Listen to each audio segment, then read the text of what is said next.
del curso lo hemos enfocado a la labor de parto normal, etcétera, presión de parto normal, la parte obstétrica. Bueno, por ahora viene una parte que es igual de importante, porque vamos a tocar las patologías más frecuentes que ocurren cuando la paciente está embarazada, durante todo el control prenatal.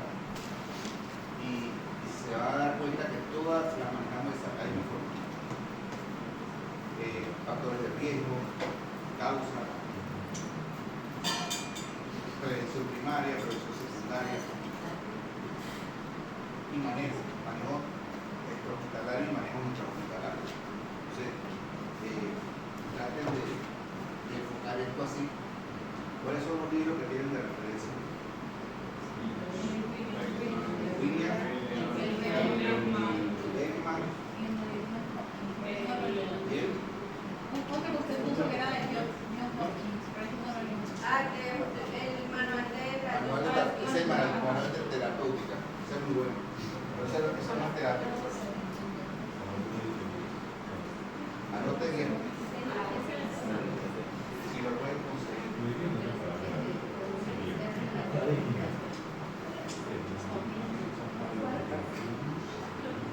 Ginecología obstétrica de Aníbal Nieto Díaz, Aníbal Nieto.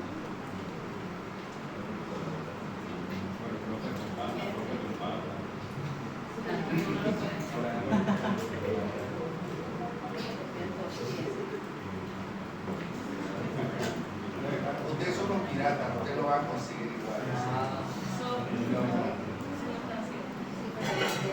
Ya no es tan cierto.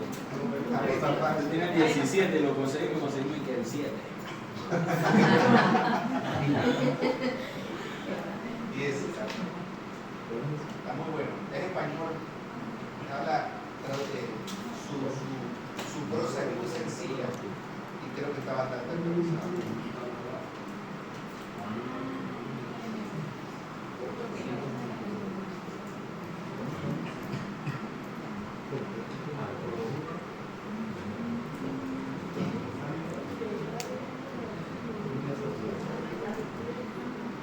Amenaza de parto prematuro.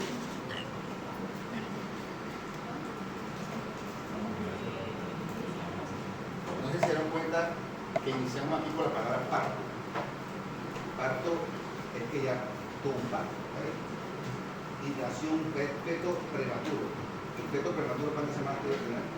36, 6, 7. 37 no da hasta el prematuro.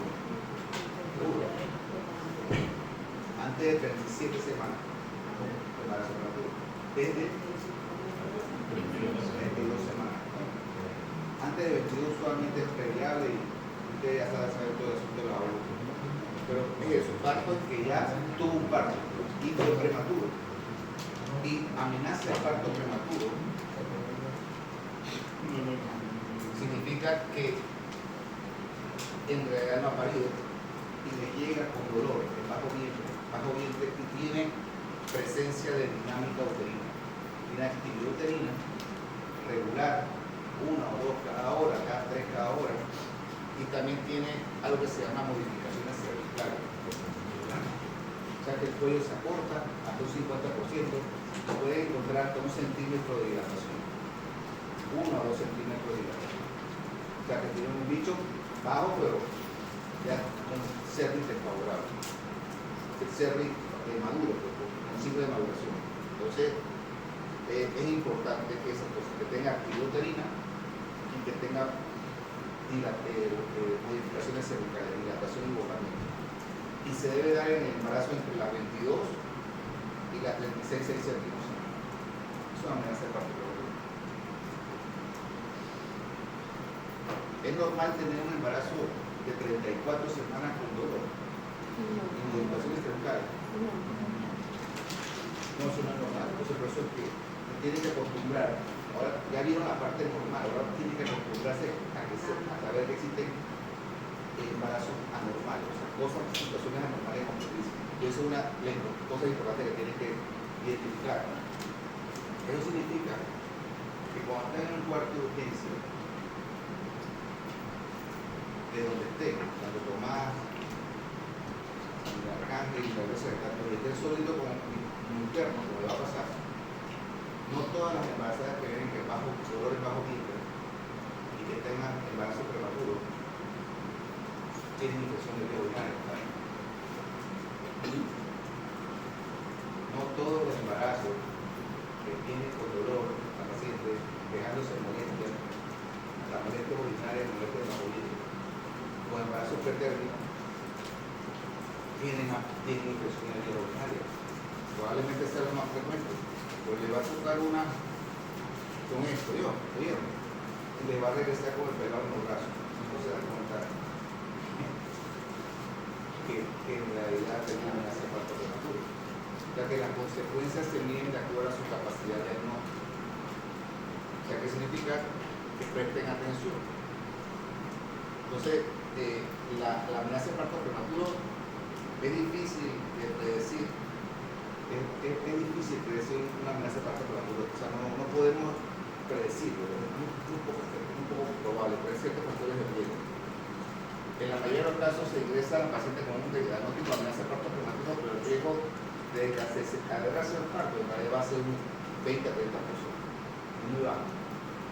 La mayoría de las pacientes que ingresan con amenaza de parto prematuro se van en 2 o 3 días por el paciente. Se van. Porque nada más el 20% de la realidad va a desencadenar una labor de parto per se. Y eso es lo que van a ver más frecuente en los hospitales. La prematuridad se puede clasificar de acuerdo al tipo de prematuridad. Extrema, cuando está por debajo de 28 semanas, que observamos en un 5% de todos los embarazos que vienen con amenaza de parto prematuro. Otra es grave, cuando ocurre entre 28 y 32 semanas, un 15%. Moderada entre 32 y 36, 34 semanas, un 20%, y la mayoría son leves, grado de prematuridad 34 a 36 centímetros. La mayoría la vemos acá, entre moderada a leve. ¿Qué significa que la paciente tenga un parto a las 34 semanas? ¿Tiene más posibilidad de vida que a las 28? Sí. ¿Por qué a las 28 no? También tiene, pero tiene más riesgo. También tiene posibilidad, pero tiene más riesgos el bebé con la maduración de los pulmones. Está inmaduro. Todo está inmaduro, no solamente los pulmones, cerebro, pulmones, todo en vía de desarrollo. Entonces, puede haber más hemorragias intraventriculares, puede haber más ceguera, puede haber más distrés respiratorio secundaria a la adrenalina. Ahora vemos cómo se hace detectar una esperar. Puede haber todo esto. ¿Qué significa esto? Que el riesgo de muerte de estos pelados que están acá es mucho mayor que el riesgo de muerte de los bebés más grandes. Por eso, entre más lejano, entre más tardío, más extremo es la prematuridad, más riesgo de mortalidad perinatal va a haber. Es más, es la mayor causa de mortalidad perinatal en la pediatría. Es una de las mayores, y muertes también perinatales, la prematuridad.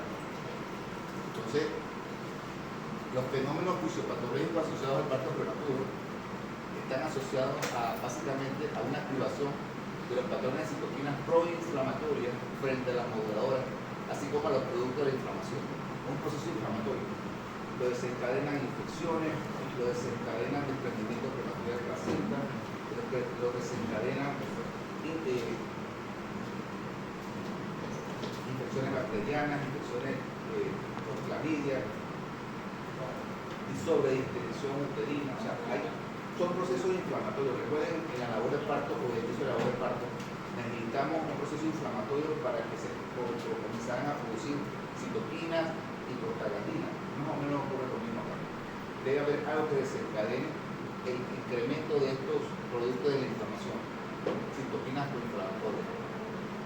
Aumenta las prostaglandinas, aumentan las metaloproteasas, que son las que predisponen a la ruptura prematura de membrana, que vamos a ver en el próximo capítulo. Y aumenta la síntesis de estas hormona liberadora de corticotropina, placentaria y el cambio de cortisol por el estrés materno, y cambio de isoforma del sector de progesterona, los mismos transcripciones fenotipos contráctiles de parte del músculo. Se contrae el músculo. Hay contracción uterina. Más o menos este es el resumen, ¿no?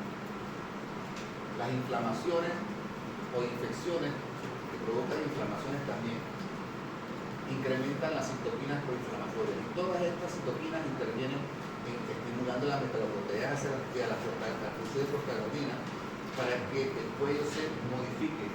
¿Cuáles son las modificaciones cervicales?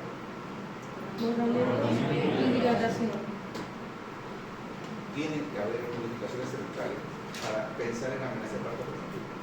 Se puede estar largo, cerrado y tiene una que otra actividad. No es algo que nosotros puede que tenga o va para allá, pero no es una amenaza de parto prematuro que sea. Tienen que haber modificaciones cervicales. La hemorragia del lecho placentario.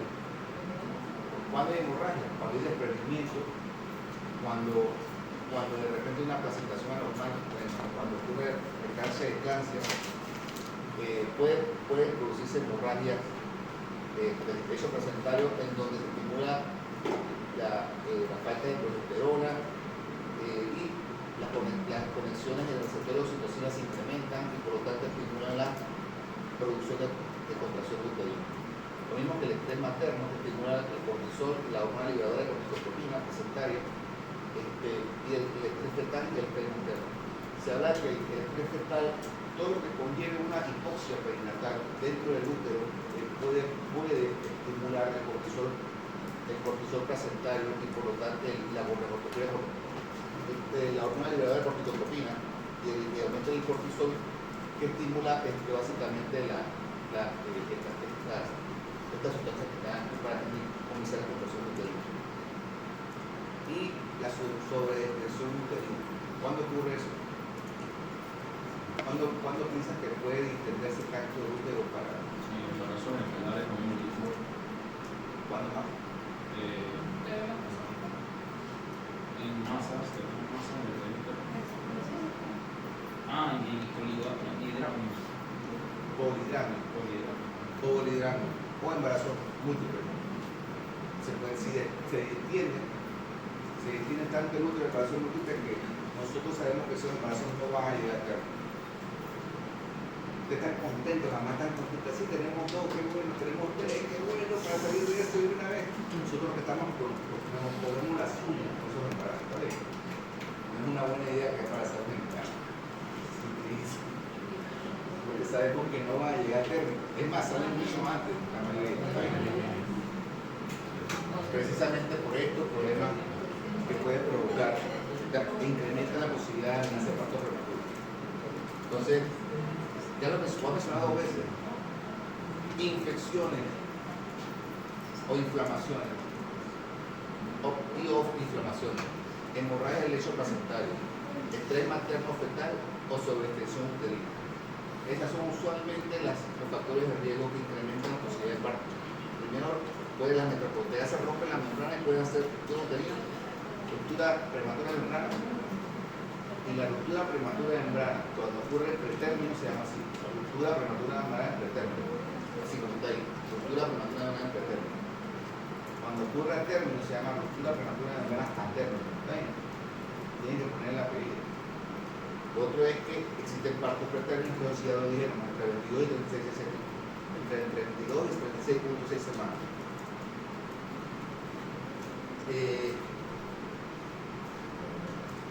La mayoría de los casos que factores predisponentes en la amenaza de parto prematuro son desconocidos, pero ya más o menos conversamos de las principales causas. Del 25% es provocado por nosotros, los ginecólogos, obstetras, cuando interrumpimos el embarazo preterno, por la causa que ustedes quieran: sufrimiento fetal, preeclampsia severa, eclampsia, o sea, diabetes mellitus descompensada, algo que ponga en riesgo a la madre, la muerte de la madre. Interrumpimos el embarazo, por ejemplo, por sacar un pelado prematuro. Entonces, eso ocurre un 25% de las veces. Hasta un 36% corresponde al presente parto anterior prematuro. El hecho de que la paciente tuvo una un parto pretérmino previo al embarazo actual le da el riesgo en este embarazo casi un 40% de tener otro parto pretérmino. El hecho de que la paciente tenga un embarazo pretérmino previo a este embarazo le conlleva un riesgo de casi un 40% de tener un embarazo, un parto pretérmino actual. ¿Qué significa esto? Que también nos ponemos las uñas con esa paciente. Tenemos que estar pendiente de ella. Señora, y esta historia la obtenemos en el primer día de la consulta prenatal. No nos lo dice, tenemos que preguntarse. En el embarazo anterior alguno nació prematuro. Si no se lo preguntan, no se lo va a decir. Tienen que preguntarse. ¿Por qué? Porque le va a dar mucho el riesgo que tiene que actuar. No es para que provocarle miedo, sino que sabemos que el 40% va a tener un parto prematuro ahora, pero sabemos que el 60% no. Pero sí tenemos que tenerla más presente porque tiene un riesgo incrementado.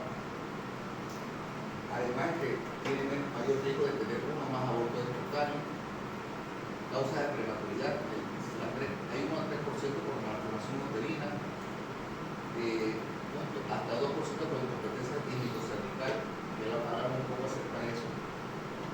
La pérdida de 2 o más embarazos previos, prematuros o aborto previo, principalmente prematuros, embarazo por encima de 3 meses, o abortos mayores o embarazos prematuros, 2 previos, 2 o más, conllevan la posibilidad de que de este embarazo tenga incompetencia químico-cervical.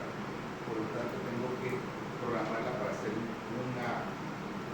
probablemente un cerclane entre las 13, 14 y 15 semanas, previa verificación de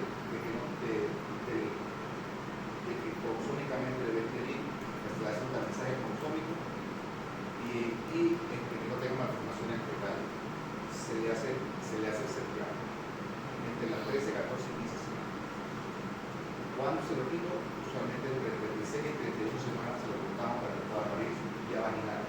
Si es abdominal, se le hace cesárea y se le quita posteriormente.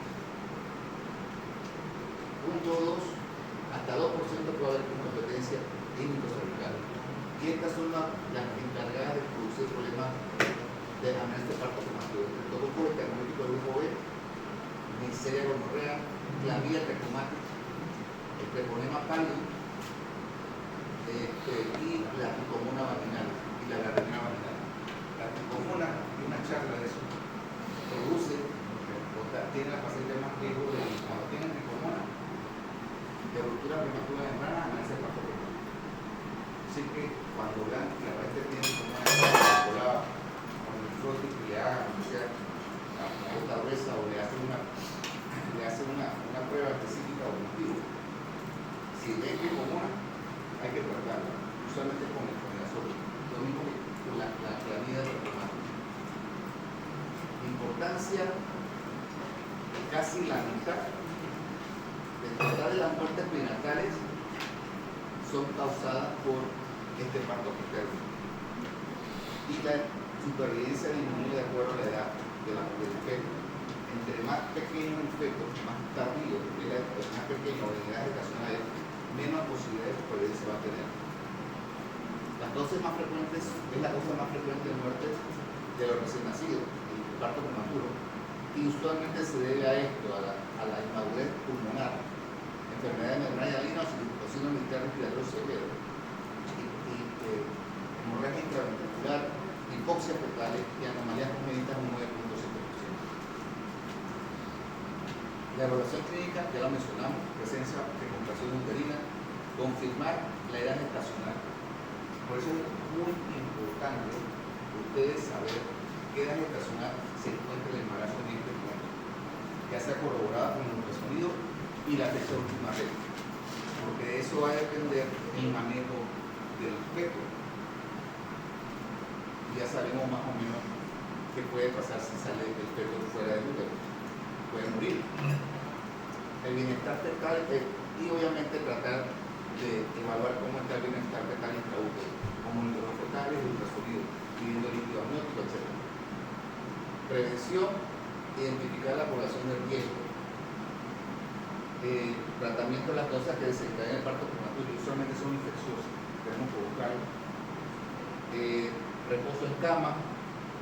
La fibronectina, vamos a hablar acerca de esto, es una sustancia que se incrementa en aquellas pacientes que tienen amenaza de parto prematuro, y principalmente si tienen antecedentes más todavía. Estas son las ideas de contracción uterina. A ver, para hablar de prevención no es muy fácil. Esta gráfica las menciona más o menos, pero voy a repasarlas acá.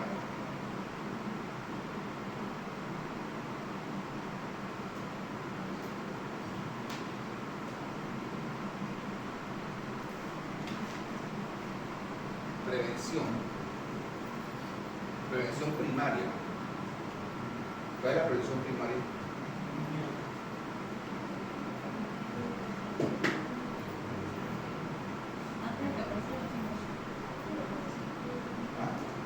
¿Cuál es la prevención primaria? Se le identifica cualquier tipo de...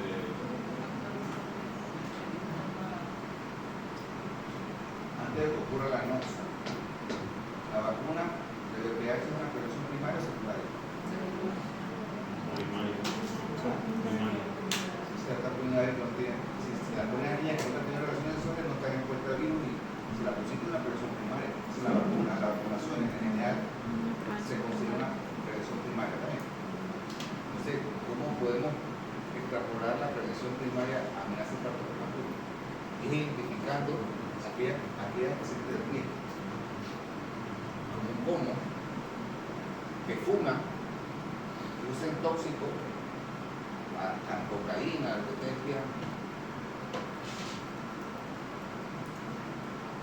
aquellas pacientes que se le han transferido que tengan fertilización in vitro previa y que le hayan puesto dos, por ejemplo, dos o más embriones dentro del útero, esas aumentan el riesgo de amenaza de parto prematuro. Por eso que tenemos que mejorar, tratar de que los embriones transferidos sean nada más uno. Esas son políticas. De que la política está más transfiera un solo embrión para que no tengamos tantos similares en el país. Mejorar las inducciones del parto.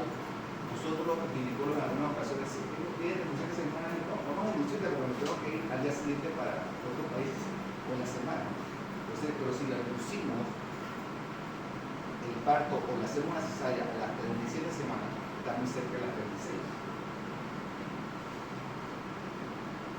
Y sale y tiene que requerirlo porque saben que puede tener un riesgo de tener, desde la tercera semana, tener distrés respiratorio. No es bajo, pero está ahí. Entonces hay que tratar de alguna manera individualizar esas inducciones según las verdaderas indicaciones establecidas, tanto que vamos a hablar anteriormente, como también las que están en sus hospitales cuando vayan a abortar. El hábito de vida saludable, alimentación y ejercicio, evitar el tabaco y otros tóxicos. Prevención secundaria. Doctor, una pregunta. ¿Los controles prenatales no también serían prevención primaria? Control prenatal, sí. En el control prenatal identificas a la paciente de riesgo. ¿Saben que es toxicómana o fuma? Tienen que decir no traten de fumar porque puede tener aumento de riesgo de amenaza de parto prematuro y otras cosas, ¿no? Que ustedes estudiaron con respecto a la teratogenicidad. Entonces, ahí dice progesterona, para que sepan, ¿no? Ahí arriba. Entonces, hay prevenciones secundarias que en la actualidad están muy de boga en el sentido de que los esfuerzos de obstetricia están tratando de identificar a aquellas pacientes que tienen riesgo de tener amenaza de parto prematuro. ¿Y cómo han identificado eso? En aquellas pacientes que tienen el cuello corto, por debajo de 2.5 centímetros o 25 milímetros, por debajo de 25 milímetros, y que tengan antecedentes o historias previas o no de parto. Entonces, pacientes con 2.5 centímetros o de cuello, un cuello corto, y que tengan antecedentes o no, estas pacientes se ven beneficiadas en proporcionarles progesterona. Y la progesterona, como ustedes saben, tiene la capacidad de disminuir las contracciones uterinas, hace que el útero se mantenga estable, sin contracción, reduce la contractilidad, atenúa la respuesta de la hemorragia, inflamación desigual e inhibe la conexina. Todo esto lo hace la progesterona. Nosotros tenemos en el mercado una progesterona que se llama progesterona micronizada y la dosis usualmente de 200 miligramos cada 24 horas marinal. Una vez identificado el cuello corto, auditoria o no del parto pretérmino previo, una paciente de riesgo, y hay buena evidencia que dice que podemos usar la progesterona desde que hacemos el diagnóstico hasta que termine el embarazo, hasta el final, y más en el embarazo general. ¿Vale? O sea, podemos usar la progesterona todos los días y darle seguimiento específico, porque es una forma de prevención secundaria. Pesario no lo usamos mucho, porque ahí está establecido, no tiene evidencia científica suficiente como para poder recomendarlo de manera rutinaria.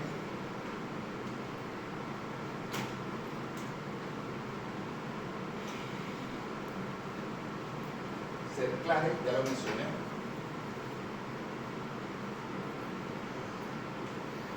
Por historia obstétrica previa, con pérdidas estacionales, se nos realiza entre las 13 y 10 semanas, y que tengan por lo menos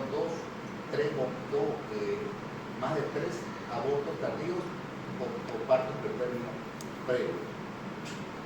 Con el cuello corto, debe tener cuello corto entre la semana 16 y 24 de historia de trauma cervical, como también los conos. Ustedes saben un cono cervical, ¿me han escuchado? Cuando hay displasias severas o disfunciones de alto grado de prueba matriz, los ginecólogos hacen una incisión en el cuello amplia que se llama colonización del cervix.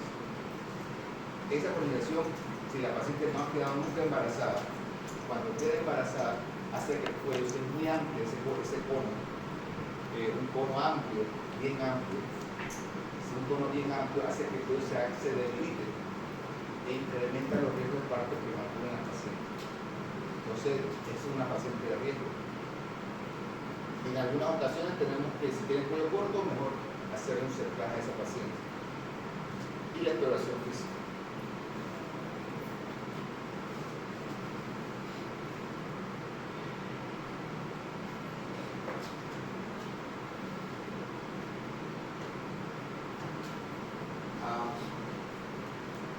Prevención. La educación, definitivamente, prevenir la enfermedad de transmisión sexual es un punto importante. El manejo de la labor de parto incluye la topólisis. ¿Qué es topólisis? ¿Ya has escuchado? La palabra. Topolítico es aquel que evita las contracciones uterinas o la disminuye, la inhibe. La elimina, que evita la contracción uterina. ¿Sabes que a nosotros nos dicen topólogo? Los ginecólogos, no, porque se ríe. Por dos tiempos se una prueba diagnóstica y yo dije que es un topólogo. ¿Sabías eso? Ni siquiera han visto la prueba diagnóstica. Ninguno de tus compañeros la ha visto. Nadie la ha llenado. Yo la llené y yo dije que ese era un topólogo. Topólisis, eliminar la contracción uterina. Corticoide, corticoterapia antenatal para madurar la maduración pulmonar. Y la neuroprotección y antibióticos en el caso de que tengamos ruptura prematura de en pretérmino, antibioterapias. Entonces, es un problema de salud pública a nivel mundial. Las causas de muertes perinatales ocupan el 35% por partos pretérminos de todas las muertes a nivel mundial perinatales. Existen partos muy extremos, que son las que son por debajo de 28 semanas. Así lo van a encontrar en los libros. Partos prematuros extremos, muy prematuros, entre 28 y 32, y prematuros moderados a tardíos, entre 32 y 37. Esa es más o menos otra clasificación. información que van a encontrar como cuando se refieran a estos, pero la mayoría sabemos que los partos prematuros extremos tienen un riesgo de muerte perinatal mayor, mucho mayor. Entonces, el ultrasonido, ya lo mencioné, tiene la capacidad de evaluar el riesgo que tiene la paciente en este momento de parto pretérmino simplemente midiendo el cuello. Pero vamos a hablar ahorita. Otro método bioquímico son medir la fibronectina. Tomamos una muestra de las secreciones vaginales y medimos la presencia de fibronectina en esas secreciones. Si está elevada y la paciente tiene síntomas de amenaza de parto prematuro o viene por molestia nada más y el cuello no está dilatado ni nada ni borrado y le hacemos esa fibronectina está elevada, nos hace presuponer que es muy probable que esa paciente comience una labor de parto pronto. Lo único que esta prueba es un poquito cara, no es barata y no la hacemos de manera regular en Panamá. Pasa mucho en España y en los Estados Unidos. Y esta es otra que es muy parecida, el parto test. Ya lo mencionamos, la historia clínica incrementa de parto por términos previos, incrementa hasta 4 a 10 veces el riesgo de que el paciente tenga un parto prematuro en este embarazo. Los factores mecánicos como la presencia de fibronectina en la longitud cervical se incrementan hasta 15 veces y las infecciones 2 veces incrementan el riesgo entre estas la vaginosis bacteriana, una de las infecciones con más posibilidades de que produzca amenaza de parto prematuro. El problema es multifactorial. Hay causas que se encadenan que son idiopáticas, embarazos múltiples. Si tienen embarazos múltiples, es muy probable que tengan amenaza de parto prematuro por hidrágeno, que lo mencionamos. Las infecciones, hay que identificar los procesos infecciosos y tratarlos. Por ejemplo, si la paciente tiene pielonefritis, ¿qué es pielonefritis?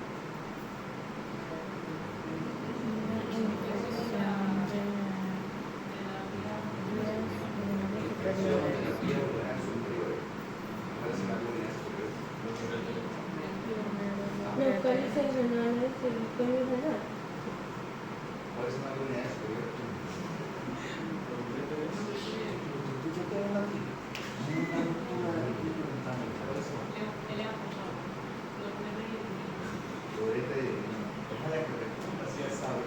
Si ella fue la única que respondió, digo así, doctor, ¿usted sabe cómo hacer el diagnóstico de pielonefritis?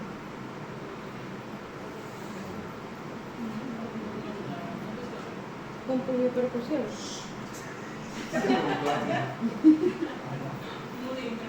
Ah, o sea, un examen de orina, ¿qué más? ¿La paciente cómo está? Está embarazada. La madre está embarazada. Esta paciente está embarazada. ¿Cómo está ella? No entiendo. Mar. ¿Dónde más?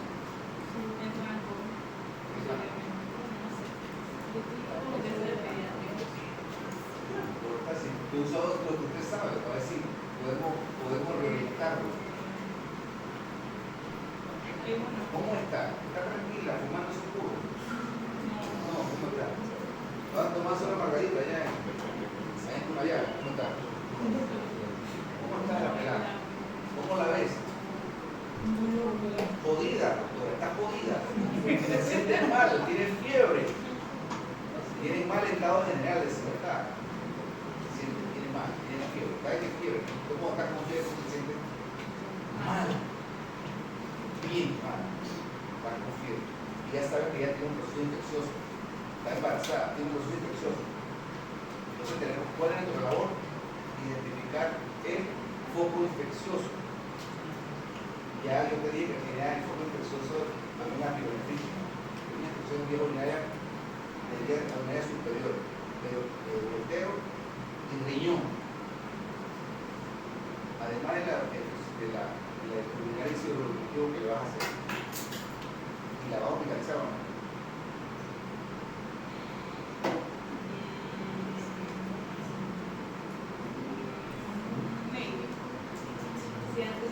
La mamá está mal, está jodida, está con fiebre, y un examen que se llama, lo dio la doctora. ¿Sabes cómo se hace ese examen? Puniopercusión. ¿Cómo se hace ese examen? A ver si la doctora aquí. Licenciada, ¿cómo se hace? ¿Cómo se hace? Ya sé cómo me lo han hecho a mí. No, doctora, pero que parezca que es médico, por lo menos. Levántese, levántese. Es que, Que estoy acostumbrada que en esa situación yo soy la paciente. ya, la que pasó, doctora. No, pero usted tiene que sentar a la paciente. ¿Cómo se siente la paciente? Yo le voy a tocar la espalda. Aquí, ¿ves? ¿Cómo se sienta la paciente? A ver, siéntese, niña, a ver. De ladito, a ver, cuenta. Y si lo ponemos así.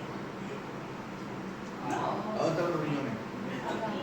¿Dónde? Me estaba tocando en la nada, allá abajo. Estaba viendo eso, doctora. Y eso tampoco la puniopercusión es así. No sé, pero yo nunca lo he visto así. Yo he visto Depende de la paciente. sí. No tan triste, pero es verdad. Nunca lo he visto así.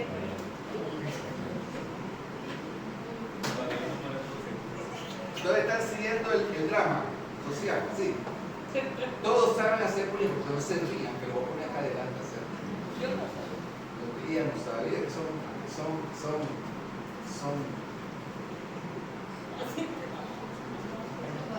¿Alguien sabe cómo hacer la puniopercusión? Yo creo que tengo una idea. No, idea no. No, ¿Lo sabe o no lo pienso sabe? que es Aquí no es la así. mitad. O sea, se pone la palma y se pega con el puño. Y Se si no puede la hacer palma. doblada la paciente o sentada. Ahí se hace sentada porque está embarazada, pero si uno no está embarazada, lo puede hacer doblado y le da la. Sí. ¿Para qué van a hacer la puniopercusión? No tiene un nombre, puede decirnos de Jordano. ¿Para qué lo van a hacer? Porque es un signo. ¿Para qué? Por su inflamación de los Para eso, para precisamente identificar si la infección se encuentra más arriba de la vía urinaria inferior que arriba. Entonces, la paciente debe trabajar. La paciente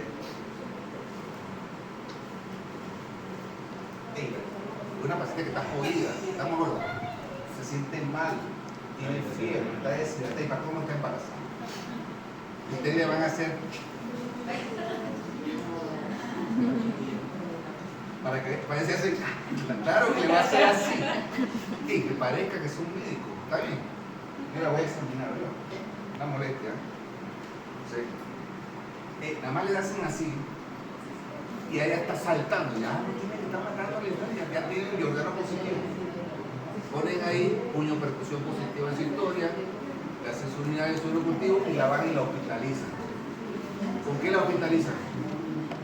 ¿Con qué medicamento?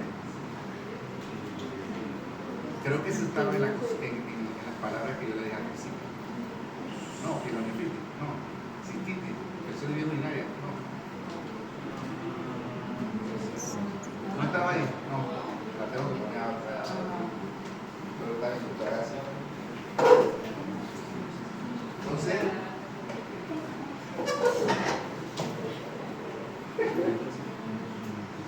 si la señora viene con dolor, viene con fiebre y tiene una infección fuera del embarazo, fuerte, por ejemplo, fuerte la hospitalizo de un antibiótico y le trato la infección urinaria, la pielonefritis, y le doy antitérmico. Pero tengo que tratar la infección, porque si no la trato, yo sé que esto es cuestión de tiempo para que se inicie una labor de parto súbita. Puede pasar. Lo mismo que la apendicitis. Apendicitis y embarazo. ¿Es una urgencia médica? Sí.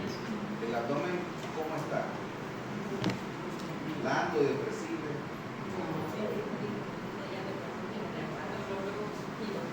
¿Está doloroso? ¿Qué más tiene? Por el embarazo también y se siente doloroso, Puede ser Un abdomen agudo. Sé cómo es el abdomen agudo.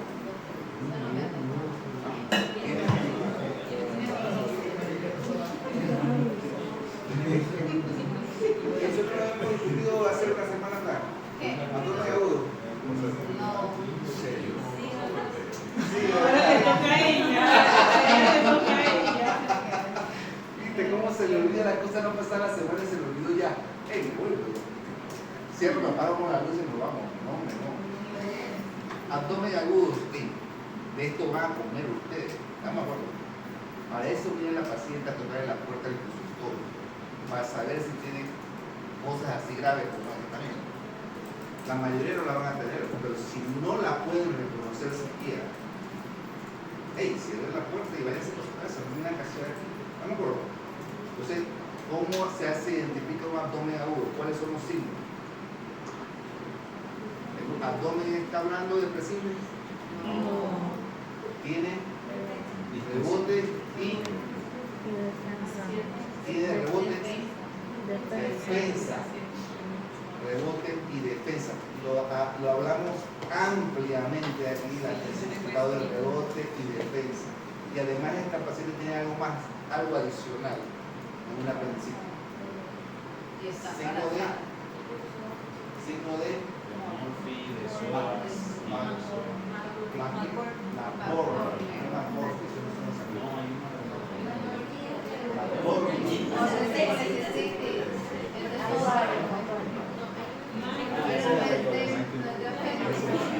¿Cuál es el signo de Marconi? ¿Cómo se hace? ¿Cuál es? ¿Cuál es el signo de Marconi? Separa los dedos. ¿Ah? Se separan los dedos.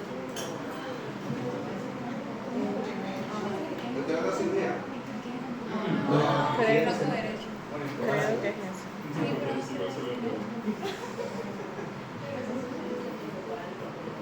sin idea no anda, está bien.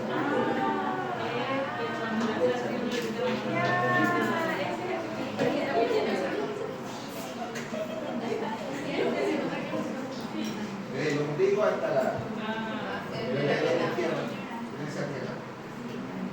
Un tercio con 2 tercios es el punto donde está la apéndice, pero en la embarazada no está ahí. Sube un poquito más. ¿Está bien? El más grande es el útero, más hace que suba la apéndice. Así que eso no es, en la embarazada no hace, sube un poquito más. Y ese signo de que tú estés tranquilo, ver acá cómo se llama.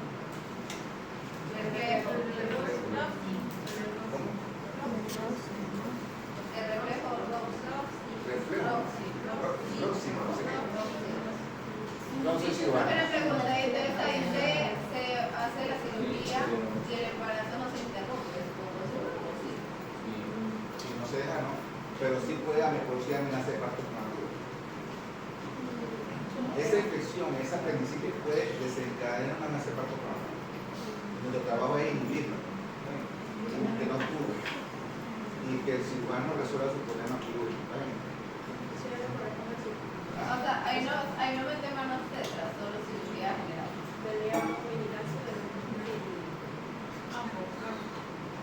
Ellos me llaman a mí para que el bebé no salga después de la cirugía. ¿Está bien? Y si sale ni modo, la noche antes de ser parte. ¿Está bien? Entonces, pero la causa conocida más frecuente es esta, ¿no? Infecciones intraamnióticas que puede ocurrir hasta un 18% de las pacientes que son ingresadas con amenaza de parto prematuro. O subclínicas, tienen infecciones intraamnióticas subclínicas. Puede haber. Es un problema sindrómico, un signo que puede provocar, múltiples causas puede producirla. Pero el término, lo mencionamos, consideraciones generales. Vamos a pasar esto porque ya ustedes son expertos aquí, en ultrasonido.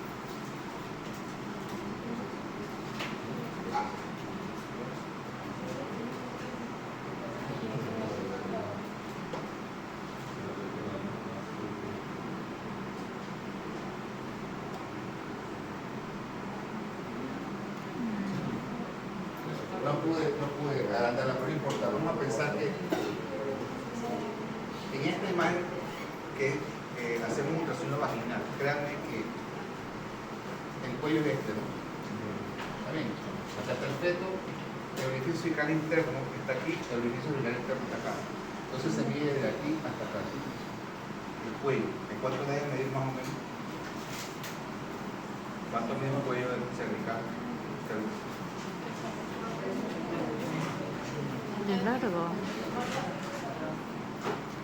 Está entendido, Normalmente, ¿cuánto mide el cervical? Más o menos. 6.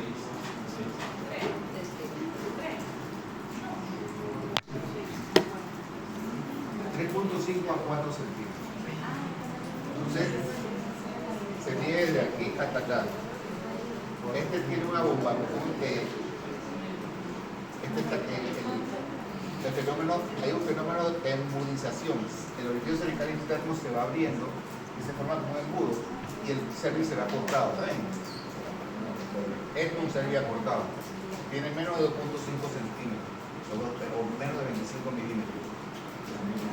Y hay algo a veces que se puede observar por ultrasonido, algo que se llama barro biliar, que es como el líquido amniótico, pero tiene como un barro, como unas imágenes ecorefringentes que se mueven. Eso cuando ocurre y lo vemos, pensamos que estamos ante la presencia de una infección intramniótica. Eso se asocia a infecciones intramnióticas, el barro biliar. Perdón, el barro amniótico, el barro amniótico está aquí. ¿De qué estoy hablando?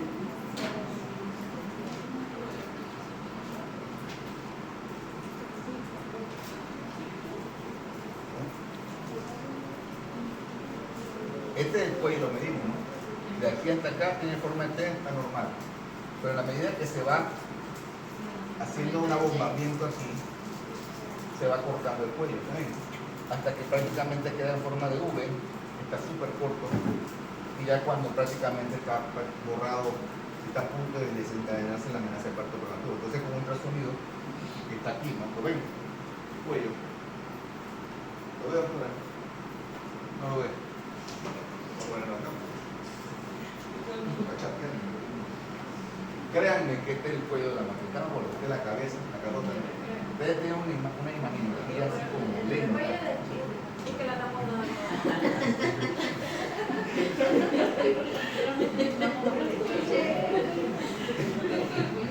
Vamos a organizar. No, porque estamos dando tecnología todavía. ¿Conmigo? Sí. No, allá. La materia. ¿Ah, sí? ¿Tecnología? Sí, Apenas. apenas. Qué chévere, está muy bien. Eso no sirve. Hasta vieron el ultrasonido allá lo que puedan con eso. Doctora, ¿se acuerda que existe una pelita que se llama útero, verdad? ¿Se acuerdan? Esta es la vagina. Y el pelado ese está por aquí, ¿no? Estamos hablando de esto, ¿está bien? Del cuello de la matriz. ¿Está bien? Y cuando vemos el cuello, el útero así, la vagina, de esto es lo que estamos hablando también, de la longitud cervical. ¿Alguien no está claro todavía? Más o menos. Sí, vamos ahí. Si eso está corto, es que ustedes van a leer eso. Si no lo entienden, lo es peor. Longitud cervical, orificio cervical externo, orificio cervical interno. ¿Saben? Esta es la calota, este es el cuello. ¿Lo ven? Sí. Pero está cortado por la mitad, por un ultrasonido vaginal. ¿Saben? Lo cortan por la mitad, ¿sí? Como si fuera una manzana. Entonces, de esa forma medimos el cuello. Pero estas son las pruebas complementarias del monitoreo fetal y el ultrasonido para poder medir el cuello. ¿Por qué medimos el cuello?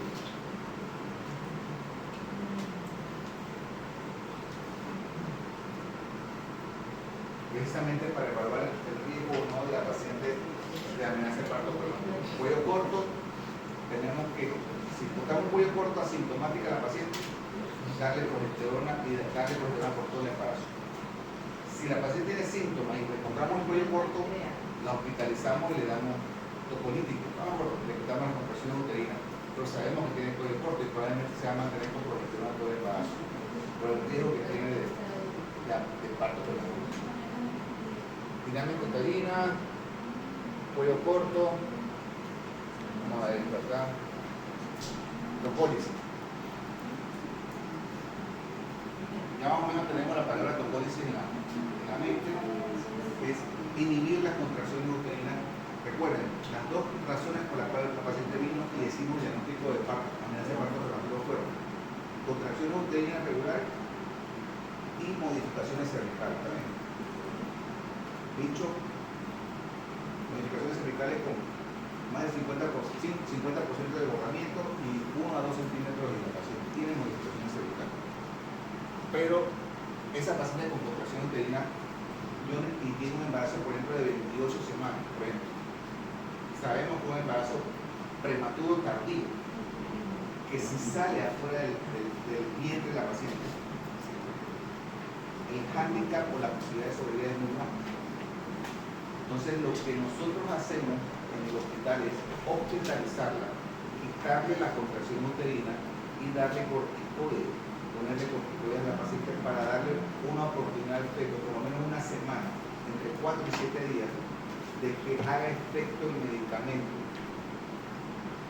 Pero no es lo mismo tener un feto que haya recibido su dosis corticoide una semana antes que recibirlo ahora y salga ahora y no recibe nada.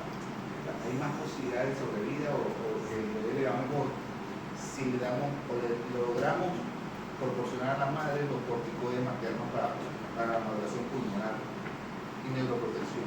Entonces, esto es lo que es la teoría o la realidad por la cual posteriormente. Pero si tiene infecciones no lo tenemos. Va para afuera ese pelado. Todo lo que es una infección intramniótica o no, va para afuera. Va para afuera.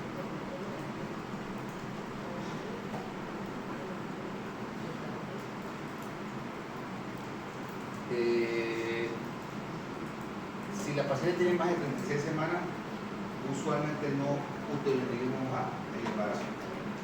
Si la paciente tiene entre 35 y 36 semanas, son un poco agresivos. ¿Por qué?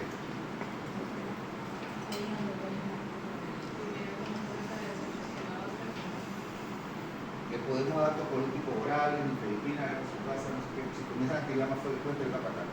No somos agresivos porque sabemos que a las 35 semanas el riesgo de sobrevivir a ese pelado es mucho mayor. ¿No?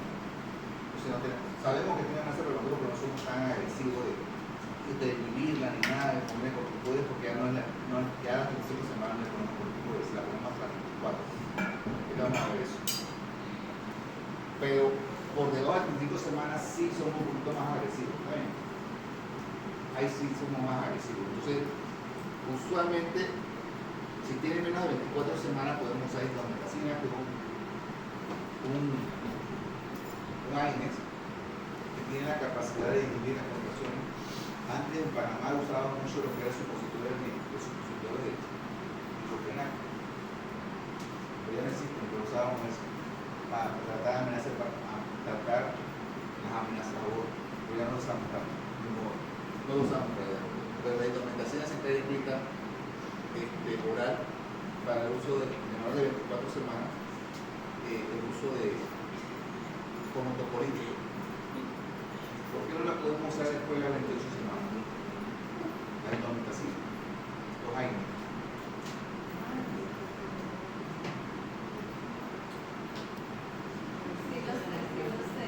Sí lo sé, yo sé que lo saco, yo sé lo que ¿por qué no la podemos usar después de las 28 semanas los AINES?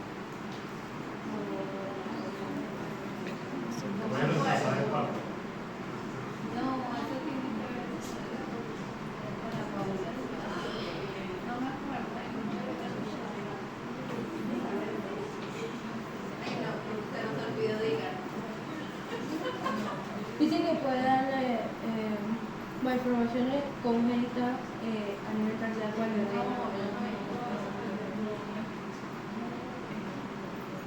¿Qué no? ¿Qué es lo que hace? AINES, contraindicado después del producto de la internet. Cierre prematuro del ductus arterioso. Eso, ahora sí hablaste en español. Dilo otra vez. Cierre prematuro del ductus arterioso. ¿Qué dice? Dice que los AINES causan el cierre prematuro del ductus arterioso, un vaso sanguíneo vital en el feto que ayuda a que la sangre circule correctamente, y este cierre puede provocar problemas cardíacos en el feto. Muerte. va a morir. Se cierra el ducto arterioso, pero necesita, porque acuérdense que ese ducto intercambia la sangre oxigenada para llevarla a todo el cuerpo a través de la aorta, si no está ahí se muere el pelado. Entonces no damos aire después de la 28 semana. Por favor, recuérdense eso, no voy a preguntar. Las que están dormidas ahí atrás, lo voy a preguntar. Más de 24 semanas, en serio, lo voy a preguntar. En el examen. 24 semanas. Pues el medicamento de elección usualmente es la nifedipina. La nifedipina es un antihipertensivo. Cuando apareció en el mundo, se lo utilizaba solamente, a Pfizer lo puso en su prospecto solamente para hipertensión y puso advertencia para embarazadas porque no tenía muchos estudios, pero no ha funcionado de maravilla después de muchos años. Para intervenir a las pacientes embarazadas. ¿Por qué? Porque la nifedipina, ¿qué tipo de antihipertensivo es?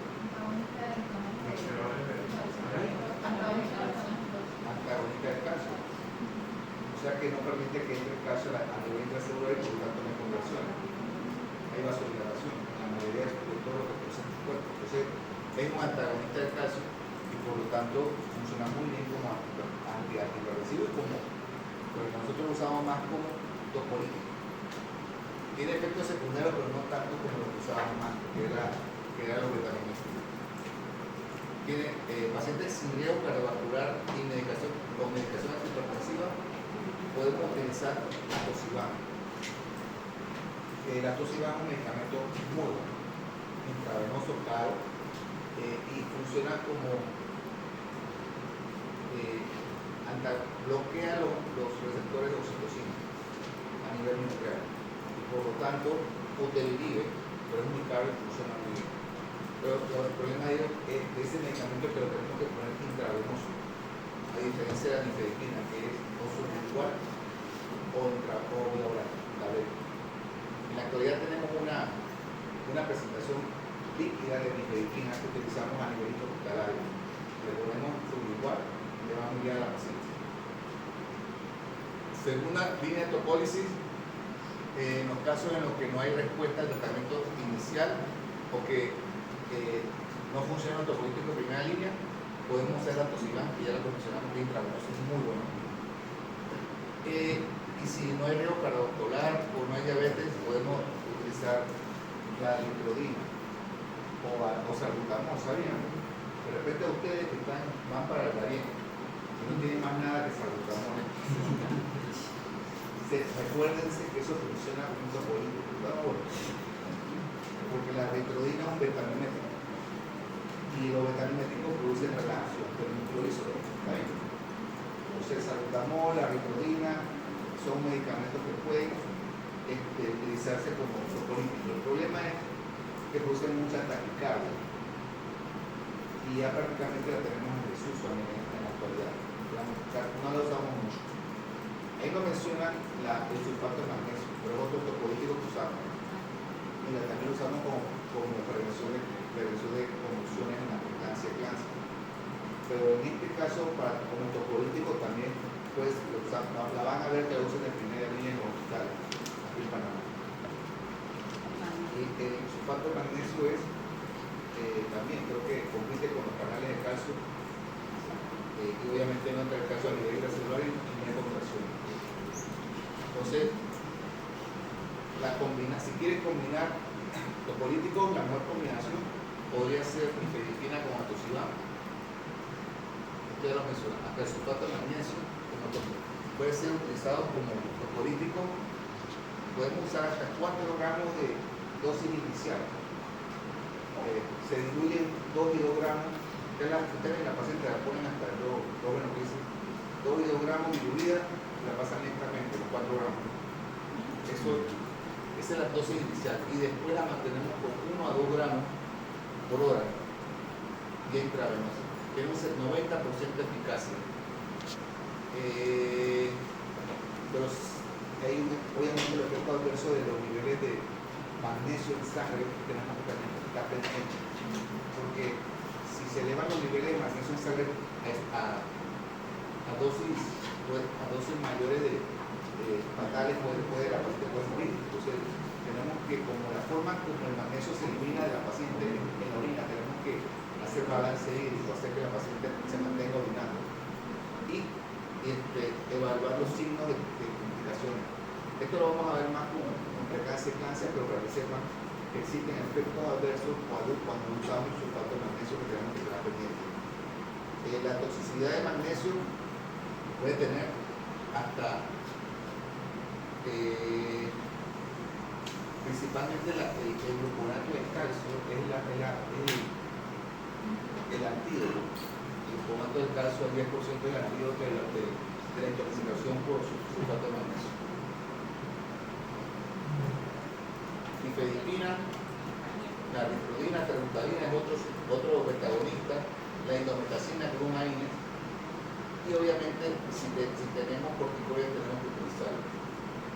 A ver, factores asociados al parto prematuro, antecedentes de parto prematuro previo al embarazo es importante. Sí, muy importante. Significa que si tienes parto prematuro en el embarazo anterior, tuvo un parto prematuro en este puede tener un 40% de riesgo. Contracción uterina prematura, ruptura prematura temprana, factores de riesgo conductuales, las pacientes obesas, bajo peso previo al embarazo, que fumen, que usen sustancias, abuso de sustancias, principalmente la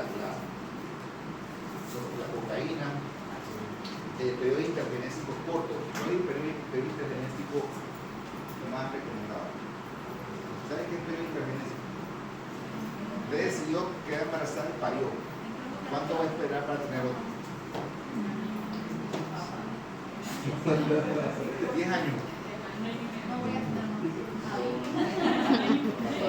más.